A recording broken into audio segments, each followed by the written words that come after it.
ফের ভাঙন পদ্মে বিজেপি ছেড়ে তৃণমূলে কংগ্রেসে যোগদান হলদিয়ার বিজেপি বিধায়ক তাপসী মণ্ডলের। এই আবহেই ফালাকাটায় তৃণমূলে যোগদান বিজেপির ৩০টি পরিবারের।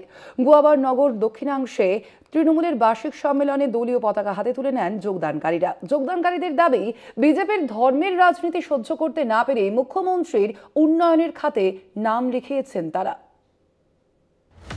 বছর ঘুরলেই রাজ্যে বিধানসভা নির্বাচন, ভোটের সলতে পাকানোর কাজ ইতিমধ্যেই শুরু হয়ে গিয়েছে সব শিবিরে।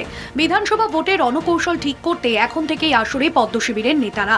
পাল্টা 1 ইঞ্চিও জমি ছাড়তে নারাজ ঘাসফুল শিবিরও। নতুন করে জোর দেওয়া হচ্ছে সাংগঠনিক শক্তি বৃদ্ধিতে। এরই মধ্যে ফের দল ভাঙল রাজ্য বিজেপির।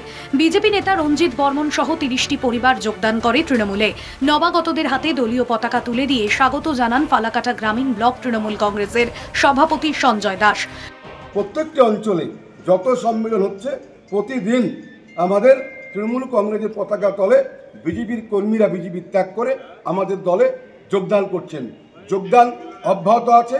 আগামী 26শে বিধানসভাকে সামনে রেখে এই যোগদান পর্ব অব্যাহত থাকবে। 2011 সালের পরের থেকে মামাটি মানুষের নেত্রী এবং জননেত্রী শ্রীমতী মমতা ব্যানার্জি এবং অভিষেক ব্যানার্জি গোটা পশ্চিমবাংলা জুড়ে যে উন্নয়নের ধারা, সমস্ত স্তরের মানুষের যে উন্নয়নের ধারা তিনি শুরু করেছেন, সে উন্নয়নের ধারা শরিক হওয়ার জন্য আজকে আমি স্বইচ্ছায় সজ্ঞানে বিজেপি ছেড়ে সাম্প্রদায়িক বিজেপি শুধু ধর্ম দিয়ে গোটা বাংলাকে যে না বিচ্ছিন্ন করতে চায়, তাকে পরাস্ত করার স্বার্থে আমি আজকে তৃণমূল কংগ্রেসে যোগদান করি।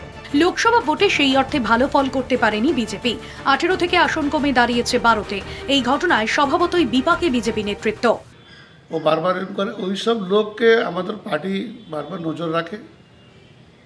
এবার আমাদের ওর বিপক্ষে আমাদের যাওয়ার কথা ছিল, ওকে আমরা জেলা কমিটি রাখতাম না মনে হয়, এরকম আমাদের পরিচিত ছিল।